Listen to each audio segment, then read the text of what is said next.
अस्सलाम वालेकुम dear students. तो आज का हमारा टॉपिक है प्रेजेंट कंटिन्यूअस टेंस, तो जिसको हम उर्दू में ज़माना हाल जारी भी कहते हैं। यानी प्रेजेंट कंटिन्यूअस टेंस को हम उर्दू में ज़माना हाल जारी भी कहते हैं। यानी मौजूदा ज़माने के अंदर अगर कोई काम जारी हो तो हम वो काम इसके अंदर पढ़ते हैं। तो सबसे पहले हम इसकी पहचान से शुरुआत करते हैं। इसकी पहचान मुख्तलिफ 6 तरीकों से हम कर सकते हैं किसी फिक्र के अंदर। सबसे पहले इसकी पहचान ये होगी कि फिक्र के आखिर में हमारे पास रहा है आएगा, या रही है आएगा, या रहे हैं आएगा, या रहा हूं आएगा, या रही हूं आएगा, और या हमारे पास रहे हो आएगा। तो इसकी पहचान इन मंदरजे हमारे पास जो 6 टर्म्स हैं इनसे इसकी उर्दू की फिक्र की पहचान हो सकती है। मिसाल के तौर पर हम इसकी फिक्र से इसकी मिसाल समझने की कोशिश करते हैं। जिस तरह रहा है किस तरह आएगा, वो स्कूल जा रहा है, वो स्कूल जा रही हैं, वो स्कूल जा रहे हैं। या अगर आप 2 नाम लिख लें, अहमद और जमाल काम कर रहे हैं, स्कूल जा रहे हैं। मैं काम कर रहा हूँ, मैं काम कर रही हूँ, मैं कपड़े धो रही हूँ, तुम सो रहे हो, तुम नहा रहे हो, वगैरह वगैरह। ये इसके उर्दू में पहचान होगा। फिर हम इसके स्ट्रक्चर के ऊपर आते हैं कि इसकी स्ट्रक्चर हम किस तरह बनाएंगे, यानी इसके इंग्लिश के फिक्र पे उर्दू से हम कन्वर्ट इंग्लिश में किस तरीके से करेंगे। जिस तरह हमने पहले टेंस के अंदर पढ़ा था प्रेजेंट इंडेफिनिट टेंस के अंदर कि सबसे पहले यहाँ पे भी हमारे पास क्या आएगा, सब्जेक्ट आएगा। यानी सबसे शुरुआत में हमारे पास सब्जेक्ट आएगा। फिर यहाँ पे जो कंटिन्यूअस का फिक्र है तो यहाँ पे हमारे पास एक और एक्स्ट्रा चीज आएगा जिसको हम कहते हैं हेल्पिंग वर्ब, जिसका दूसरा नाम हमारे पास है ऑक्सिलरी वर्ब, जो हमने टाइप्स ऑफ वर्ब के अंदर पढ़े हैं।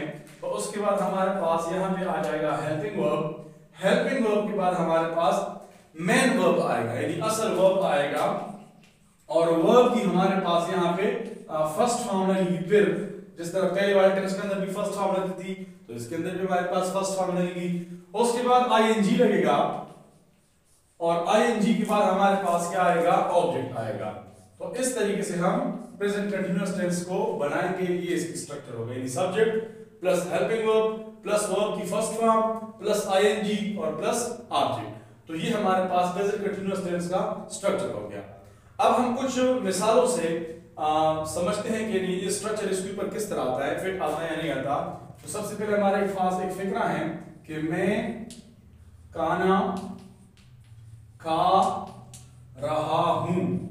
ये हमारे पास देखें आखिर में रहा हूं आ गया, तो रहा हूं प्रेजेंट कंटीन्यूअस टेंस का उर्दू में हमारे पास पहचान हो गया। इसके अलावा एक और फिक्र है कि तुम काम कर रहे हो, तो हमारे पास आखिर में रहे हो आ गया। ये हमारे पास प्रेजेंट कंटीन्यूअस टेंस की पहचान हो गई। फिर हम लिखते हैं कि वो खत लिखता है। अब ता है आखिर में आ गया, वो खत लिखता है, सॉरी लिखता है नहीं, लिख रहा है, क्योंकि हमारे पास एक कंटीन्यूअस है तो हम लिखेंगे वो खत लिख रहा है। अब देखिए यहाँ पे हमारे पास रहा है का ऑप्शन मौजूद है, तो रहा है के साथ हमारे पास ये भी हो गया। एक और फिक्र हम बनाते हैं जिसमें हम प्रोनाउन की जगह पे कोई नाउन इस्तेमाल करते हैं। जिस तरीके से असलम गाली दे रहा है, गाली दे रहा है, आते के रहा है फिर आ गया। तो अब हम इन उर्दू फिक्रों को इस स्ट्रक्चर के मुताबिक इंग्लिश में कन्वर्ट करने की कोशिश करेंगे।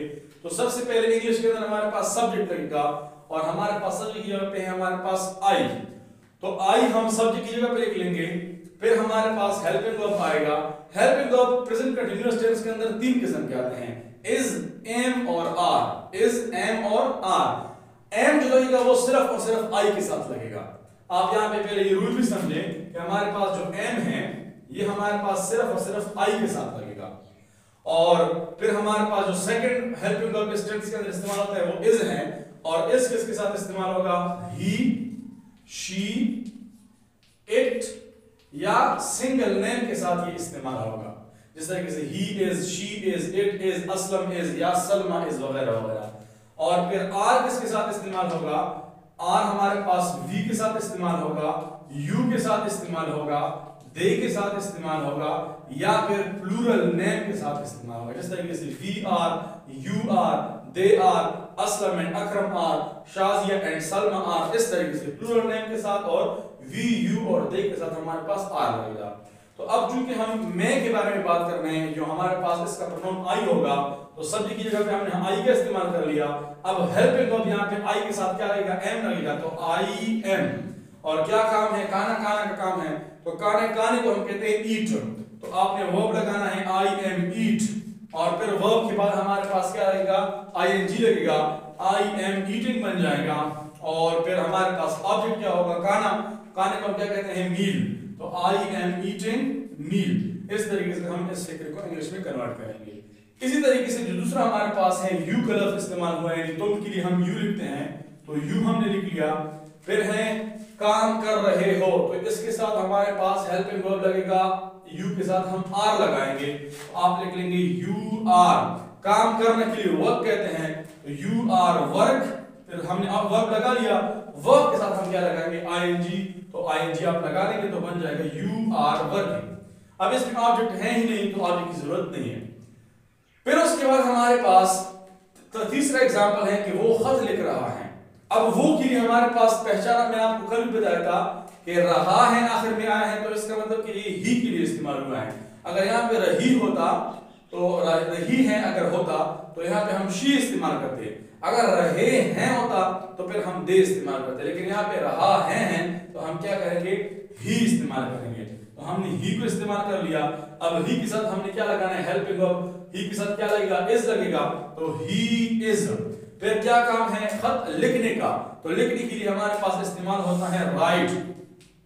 हमने राइट लगा लिया वर्ब, फिर आईएनजी हमें लगाना है। लेकिन एक रूल यहाँ पे आप ध्यान में रख लें कि जब भी कोई वर्ब ई के ई पर एंड होता हो, तो उस ई को आपने हटा के आईएनजी लगाना होगा। तो अब हम इस ई को हटाएंगे, फिर हम लिख लेंगे आईएनजी, तो बन जाएगा ही इज राइटिंग। अब क्या लिख रहा है, लेटर है, खत है, तो आप लिख लेंगे he is writing a letter.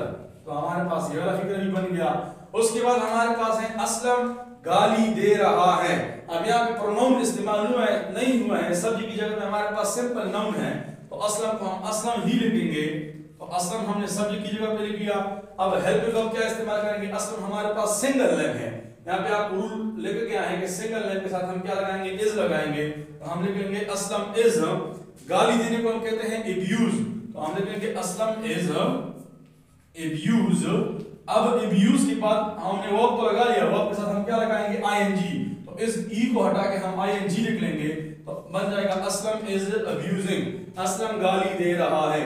तो इस तरीके से हम इसको इनके सिंपल फिगर को बनाएंगे, यानी सब्जेक्ट, फिर हेल्पिंग वर्ब, फिर मेन वर्ब की फर्स्ट फॉर्म प्लस आईएनजी, और फिर हमारे पास ऑब्जेक्ट। तो ये तो इसका हो गया सिंपल सेंटेंसेस का।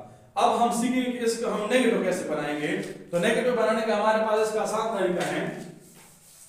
नेगेटिव हम बहुत आसान तरीके से बनाएंगे। उर्दू में तो आपको पता है कि हम सिर्फ नहीं के लफ्ज का इस्तेमाल करेंगे। उर्दू में हमारे पास सिर्फ नहीं का लफ्ज इस्तेमाल होगा, और इंग्लिश के फिक्रों के अंदर हमारे पास नॉट का लफ्ज इस्तेमाल होगा। तो आप पहचान में लिख सकते हैं कि हमारे पास जो नेगेटिव सेंटेंसेस होते हैं, नेगेटिव हम उर्दू में मनफी फिक्र कहते हैं, यानी इसकी पहचान में हमारे पास क्या आएगा, फिक्रे के अंदर या फिक्रे के दरमियान या फिक्रे में आप लिख सकते हैं, फिक्रे में नहीं का लफ्ज इस्तेमाल होता है।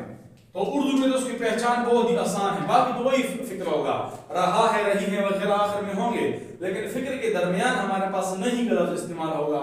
जिस तरीके से वो काम नहीं कर रहा है, वो पानी नहीं पी रहा है, वो चाय नहीं पका रही है, वो खाना नहीं खा रहा है, वो स्कूल नहीं जा रहा है, इस तरीके से। और इसका स्ट्रक्चर क्या होगा कि आपने हेल्पिंग वर्ब के बाद जो हमारे पास पहले वाला स्ट्रक्चर था वही कि सब्जेक्ट के बाद हमारे पास था हेल्पिंग वर्ब, हेल्पिंग वर्ब के पास था हमारे पास मेन वर्ब, वर्ब की first form plus ING plus object. अब ये वही वाला स्ट्रक्चर है, सिंपल फिगर वाला। अब इसके अंदर आपने एक छोटा सा एडिशन करना होगा कि सब्जेक्ट के बाद हेल्पिंग वर्ब जो है, तो हेल्पिंग वर्ब और मेन वर्ब के दरमियान आपने नॉट को लगाना होगा, यानी यहां पे आपने क्या लिखना है, नॉट लिखना है। किस तरीके से, he is not, she is not, इस तरीके से you are not, I am not। यानी हेल्पिंग वर्ब के बाद आप नॉट लगाएंगे या हेल्पिंग वर्ब और मेन वर्ब के दरमियान आप नॉट लगाएंगे। मंफी फिक्रों की हम बात कर रहा हूं, तो इसकी भी हम मिसाल देख लेते हैं। जिस तरीके से मैं आम नहीं खा रहा हूं, अब देखिए रहा हूं भी हमारे पास मौजूद है यहाँ पे, लेकिन नहीं का इस्तेमाल हुआ है, तो इसका मतलब कि हमारे पास कंटिन्यूअस का फिक्र तो है लेकिन नेगेटिव में है। इसी तरीके से तुम चाय नहीं पी रही हो, तो यहां भी हमारे पास नहीं का इस्तेमाल हुआ है और रही हो कंटिन्यूअस को जाहिर कर रहा है। इसी तरीके से असलम और अकरम नहीं लड़ रहे हैं। अब देखें ये रहे हैं हमारे पास इस्तेमाल हुआ है, लेकिन नहीं की वजह से ये फिक्र नेगेटिव का बन गया। अब यहाँ पे हमने क्या किया है कि दो सब्जेक्ट को हमने इस्तेमाल किया है, यानी दो प्लूरल नाउन को हमने इस्तेमाल किया है। अब इंग्लिश को हम देख लेते हैं कि स्ट्रक्चर इसका हम कैसे बनाएंगे। तो आई के लिए क्या इस्तेमाल होता है, वही बात है। आई के लिए हम इस्तेमाल करेंगे, सॉरी मे के लिए हम इस्तेमाल करेंगे आई। मे के लिए हमारे पास सब्जेक्ट क्या होगा, आई होगा। फिर आई के साथ हेल्पिंग वर्ब कौन सा लगेगा, एम लगेगा। यही हमारे पास ऊपर रूल मौजूद है। आई के बाद आपने क्या लगाना है, एम, आई एम। फिर मैंने जिस तरह आपको बताया कि हेल्पिंग वर्ब के बाद हम क्या लगाएंगे, नॉट लगाएंगे। तो आप लगाने आई एम नॉट, फिर उसके बाद जो असल वर्ब होगा, खाने का वर्ब है फिर तो ईट, आई एम नॉट ईट, और फिर ING, I am not eating. क्या नहीं कर रहा है, आम, तो आप लिख लें a mango, I am not eating a mango, मैं एक आम या आम नहीं खा रहा हूं। इसी तरीके से दूसरे को आप देखें, तुम के लिए इस्तेमाल होता है यू, तो आप यू को लिख लें। यू के साथ हमारे पास हेल्पिंग वर्ब क्या लगेगा, आर, तो यू बन जाएगा आर। अब हेल्पिंग वर्ब लगा लिया, हेल्पिंग वर्ब के बाद हमारे पास क्या लगेगा, नॉट, यू आर नॉट। क्या नॉट, चाय पीना। अच्छा एक होता है पानी पीना, उसके लिए ड्रिंक का लफ्ज इस्तेमाल होता है, लेकिन चाय के पीने के लिए हम इस्तेमाल करेंगे टेक, तो आप लगाएंगे यू आर नॉट टेक। फिर हमारे पास चूंकि आईएनजी हमने लगाना है, तो इस वाली ई को हम हटा लेंगे और लगा लेंगे ING, you are not taking tea, तो आपके पास ये वाला नेगेटिव बन जाएगा। उसके बाद हमारे पास प्लूरल नेम्स हैं, दो नाम इस्तेमाल हुए हैं, तो आपने वही नाम लिखने हैं। पहला है हमारे पास असलम, तो आपने वही असलम लिखना है।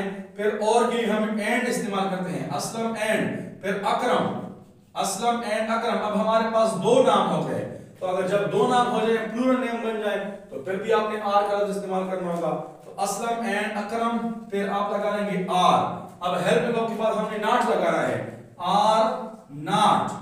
अब मेन वर्ब क्या है, लड़ने के लिए हमारे पास फाइट का इस्तेमाल होता है, तो आर नॉट फाइट। फिर आपने क्या लिखना है, आईएनजी, तो बन जाएगा fighting. Aslam and Akram are not fighting.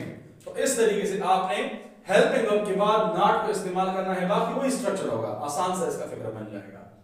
अब हम आते हैं इसके इंटरोगेटिव के ऊपर, इसके सवालिया फिक्र के ऊपर, हम इसके सवालिया फिक्र कैसे बनाएंगे, तो वो भी बहुत आसानी से बन सकते हैं। यानी आपने मेन जो हमारे पास क्लास के जो स्ट्रक्चर हम इस्तेमाल करते हैं, वही आपने याद रखना होगा, उसी से हम आगे बनाएंगे। अब देखें, जिस तरह पहचान उसकी आसान हो जाएगी, वही रहा है, रही है आखिर में आएगा, लेकिन शुरू में सिर्फ आ जाएगा क्या, शुरू में आ जाएगा क्या और आखिर में सवाल या निशान आ जाएगा। और सब्जेक्ट के अंदर हमारे पास क्या हो जाएगा, ये जो हेल्पिंग वर्ब होता है, यानी सिंपल फिगर का मैं आपको बता रहा हूं, सिंपल फिगर में हमारे पास सब्जेक्ट, हेल्पिंग वर्ब की फर्स्ट फॉर्म और आईएनजी और ऑब्जेक्ट। अब इंटरोगेटिव में क्या होगा कि यही हेल्पिंग वर्ब आपने शुरू में लेके आना है, यानी यही हेल्पिंग वर्ब आपने शुरू में लेके आना है, बाकी वही फिक्र होगा। और आखिर में आपने एक चीज की इजाफा करनी होगी, वो क्या होगी, क्वेश्चन मार्क। तो सबसे पहले आपने हेल्पिंग वर्ब लिखना है, यानी इज एमआर को आप शुरू में ले आएंगे, फिर सब्जेक्ट, फिर वर्ब की फर्स्ट फॉर्म, फिर आईएनजी, फिर ऑब्जेक्ट और फिर सवाल या निशान। तो स्ट्रक्चर मैंने आपको बता दिया। अब हम कुछ फिक्रों की एग्जांपल देख लेते हैं। मिसाल के तौर पर, क्या वो स्कूल जा रही हैं। अब देखिए हमने आखिर में रही का इस्तेमाल किया है, सवाल या निशान का भी किया है, और शुरू में हमने क्या का लफ्ज इस्तेमाल कर लिया। इसी तरीके से क्या हम वर्जिश कर रहे हैं। अब देखिए हमने रहे हैं का लफ्ज इस्तेमाल कर लिया और आखिर में हमने सवाल निशान लगा लिया और शुरू में हमने क्या का लफ्ज इस्तेमाल कर लिया। इसके अलावा क्या परिंदे उड़ रहे हैं। अब देखिए वही बात है, आखिर में सवाल निशान उड़ रहे हैं और शुरू में हमने क्या का लफ्ज इस्तेमाल कर लिया। या एक और भी आप लिख सकते हैं कि क्या मैं कुरान मजीद की तिलावत कर रहा हूं। तो आपने रहा हूं को आखिर में इस्तेमाल कर लिया, आखिर में सवाल निशान और शुरू में क्या। अब इसकी हम स्ट्रक्चर के ऊपर आते हैं। जिस तरह मैंने आपको बताया कि हेल्पिंग वर्ब शुरू में आएगा। अब हेल्पिंग वर्ब का आपने देखना है कि कौन सा सब्जेक्ट इस्तेमाल हुआ है। तो यहाँ पे सब्जेक्ट इस्तेमाल हुआ है वो, और वो के आखिर में रही है तो मतलब शी का वर्ब है और सॉरी सब्जेक्ट है। तो शी के सब्जेक्ट के साथ हमारे पास हेल्पिंग वर्ब क्या लगता था, इज लगता था। तो अब इज को हमने शुरू में लेके आना है तो इज, अब फिर हम सब्जेक्ट लगा लेंगे शी, एज शी।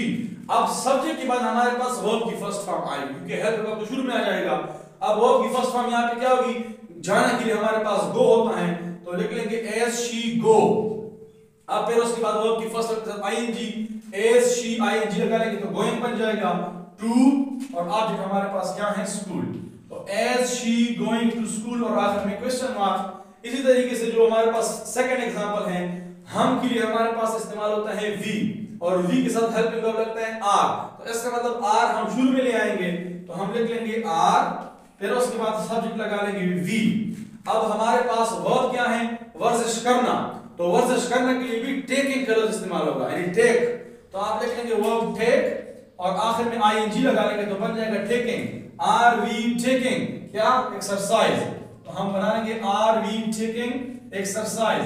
तो हमारे पास क्वेश्चन मार्क आखिर में आ जाएगा। इसी तरीके से नेक्स्ट फिगर को आप देखिए, क्या परिंदे उड़ रहे हैं। परिंदे जमा है तो जमा के साथ क्या लगता है, आर। वही आप शुरू में ले आए आर। अब जमा है तो बर्ड्स, आर बर्ड्स, या आप आर द बर्ड्स भी लिख सकते हैं तो आर बर्ड्स। अब उड़ने के लिए हमारे पास फ्लाई का इस्तेमाल होता है, आर बर्ड्स फ्लाई और आईएनजी फ्लाइंग। तो हमारे पास ये वाला भी बन जाएगा। फिर हमारे पास जो नेक्स्ट वाला है, क्या मैं कुरान मजीद की तिलावत कर रहा हूं। तो मैं के लिए हम आई इस्तेमाल करते हैं और आई के साथ एम लगता है तो आप शुरू में क्या ले आएंगे, एम। तो एम, फिर हमारे पास सब्जेक्ट आई, फिर वर्ब क्या लेकर, अच्छा तिलावत करने के लिए हमारे पास रिसाइट का लफ्ज इस्तेमाल होता है तो आप लिख लेंगे रिसाइट। तो ये ई आप हटा लेंगे और आईएनजी लिख लेंगे तो बन जाएगा रिसाइटिंग। एम आई रिसाइटिंग। किस चीज की तिलावत, कुरान मजीद की। एम आई रिसाइटिंग दी होली कुरान, दी होली कुरान। तो आखिर में आप क्वेश्चन मार्क लगाएंगे तो इस